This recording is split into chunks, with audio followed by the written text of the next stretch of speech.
ये आकाशवाणी पटना है। अब आप अभिषेक दास से प्रादेशिक समाचार सुनिए। पहले मुख्य समाचार। प्रदेश में कोविड के मामलों में कमी आने का सिलसिला शुरू। संक्रमण की दर 16% से घटकर 10% के आसपास पहुंची। स्वस्थ होने की दर 80.71%। राज्य सरकार ने कोविड अस्पतालों में तैनात दंडाधिकारी और पुलिसकर्मियों को 400 रूपये से 600 रूपये प्रतिदिन की दर से विशेष प्रोत्साहन राशि देने का फैसला किया। मुख्यमंत्री नीतीश कुमार ने कोविड के खिलाफ लड़ाई में लोगों से धैर्य और संयम से काम लेते हुए एकजुटता प्रदर्शित करने की अपील की। और प्रदेश के उत्तर तथा उत्तर पश्चिमी हिस्सों में सुबह से तेज आंधी के साथ हो रही है बारिश। कोविड के मामलों की संख्या बढ़ रही है, इसलिए श्रोताओं से अपील है कि कोई भी कोताही न बरतें। सुरक्षा के सभी उपायों का पालन करें।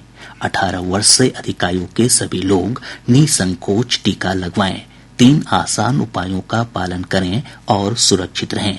मास्क पहनें, 2 गज की दूरी है जरूरी, सुरक्षित दूरी बनाए रखें, हाथ और मुंह साफ रखें। अब समाचार विस्तार से।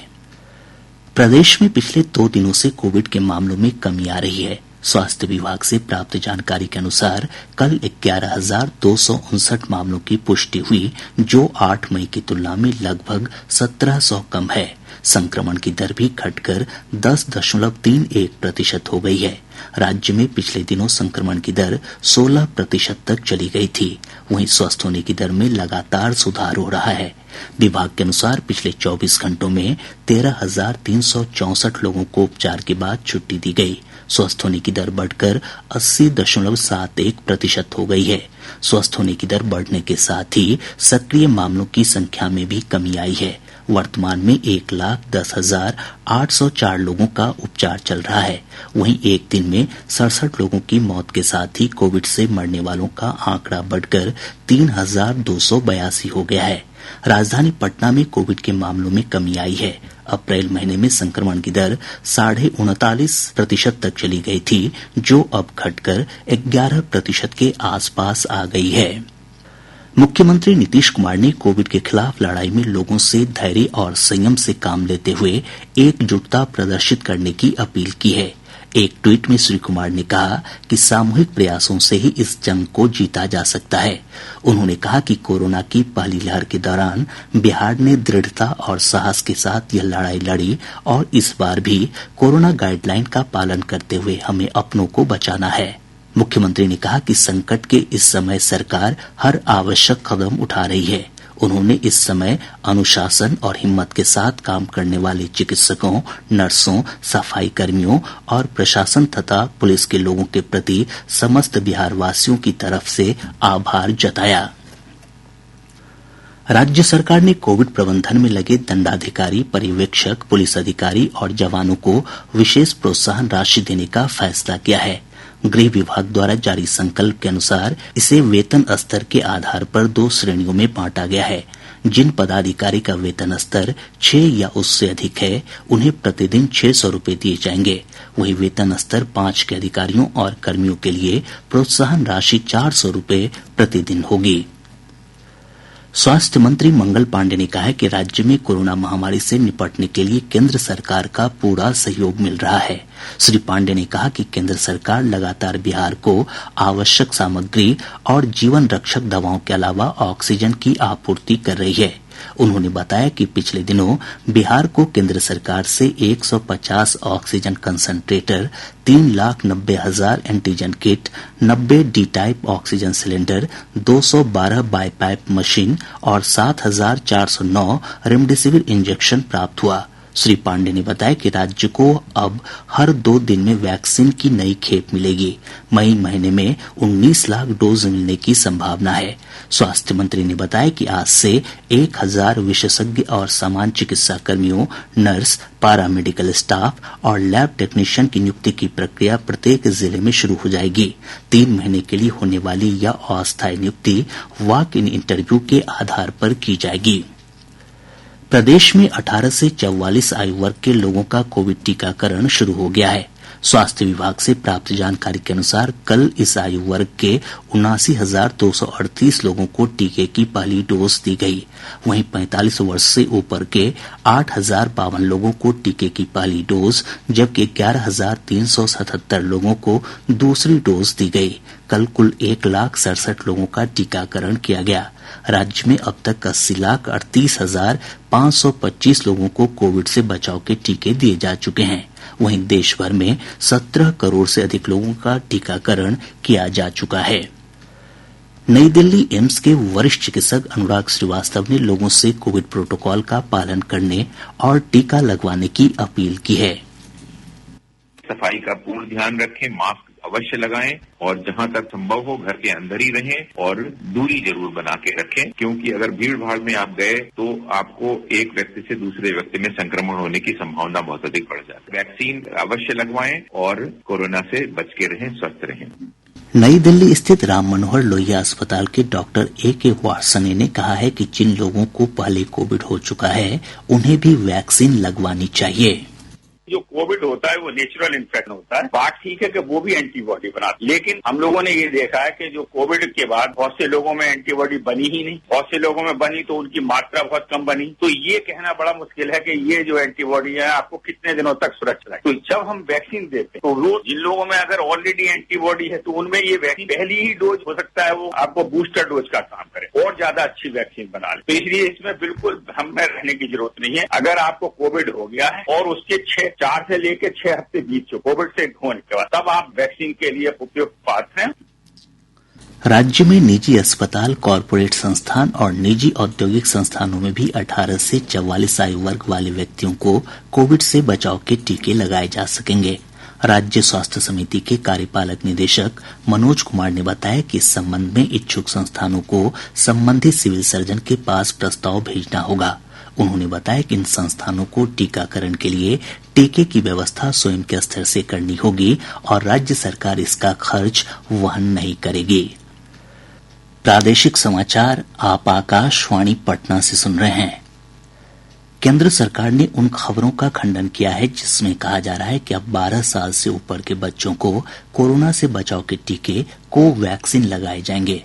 पत्र सूचना कार्यालय PIB ने एक ट्वीट में इस खबर को गलत बताते हुए कहा है कि 18 साल से ऊपर के लोगों को ही टीके दिए जा रहे हैं।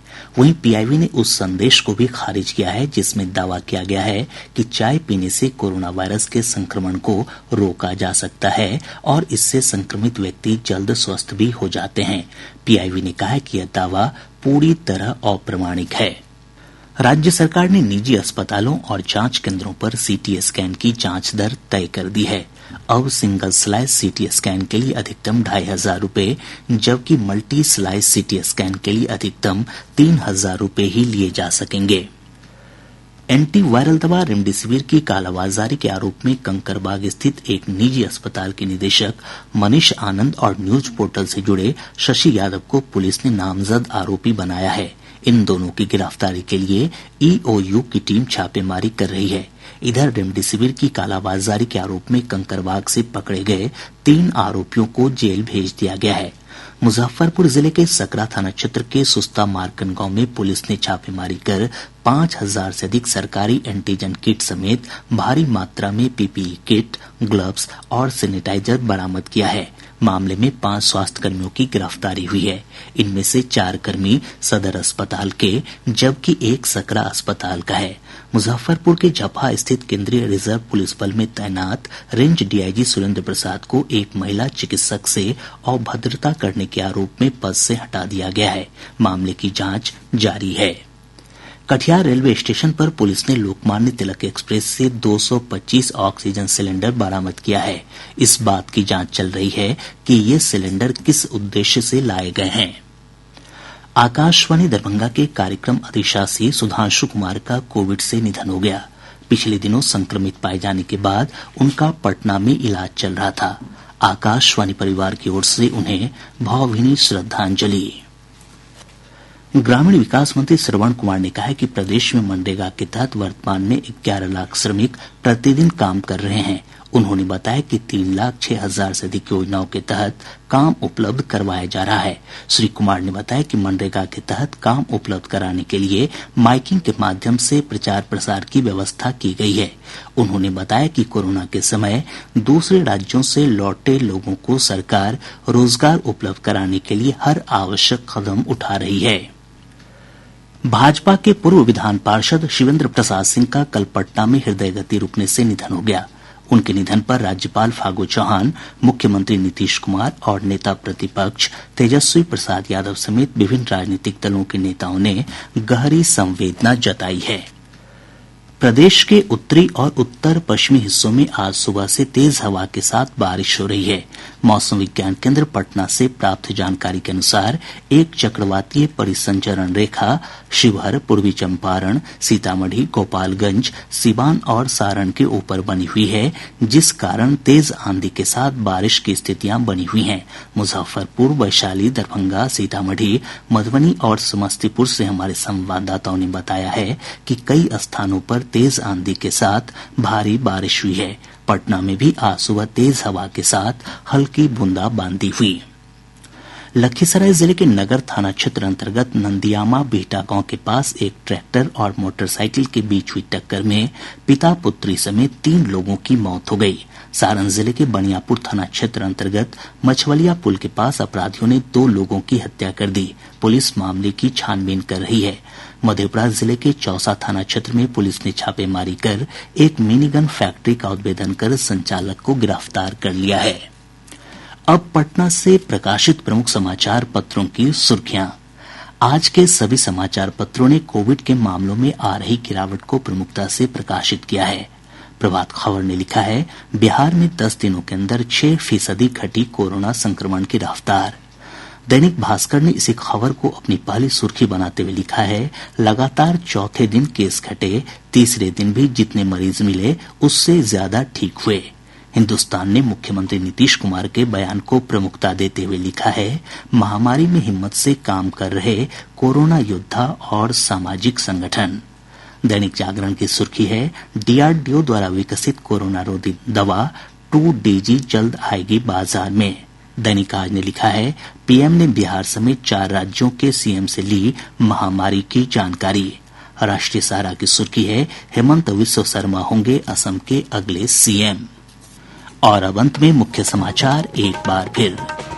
प्रदेश में कोविड के मामलों में कमी आने का सिलसिला शुरू। संक्रमण की दर 16% से घटकर 10% के आसपास पहुंची। स्वस्थ होने की दर 80.71%। राज्य सरकार ने कोविड अस्पतालों में तैनात दंडाधिकारी और पुलिसकर्मियों को 400 रुपये से 600 रुपये प्रतिदिन की दर से विशेष प्रोत्साहन राशि देने का फैसला किया। मुख्यमंत्री नीतीश कुमार ने कोविड के खिलाफ लड़ाई में लोगों से धैर्य और संयम से काम लेते हुए एकजुटता प्रदर्शित करने की अपील की। और प्रदेश के उत्तर तथा उत्तर पश्चिमी हिस्सों में सुबह से तेज आंधी के साथ हो रही है बारिश। इसके साथ ही आकाशवाणी पटना से प्रसारित प्रादेशिक समाचार का ये अंक समाप्त हुआ।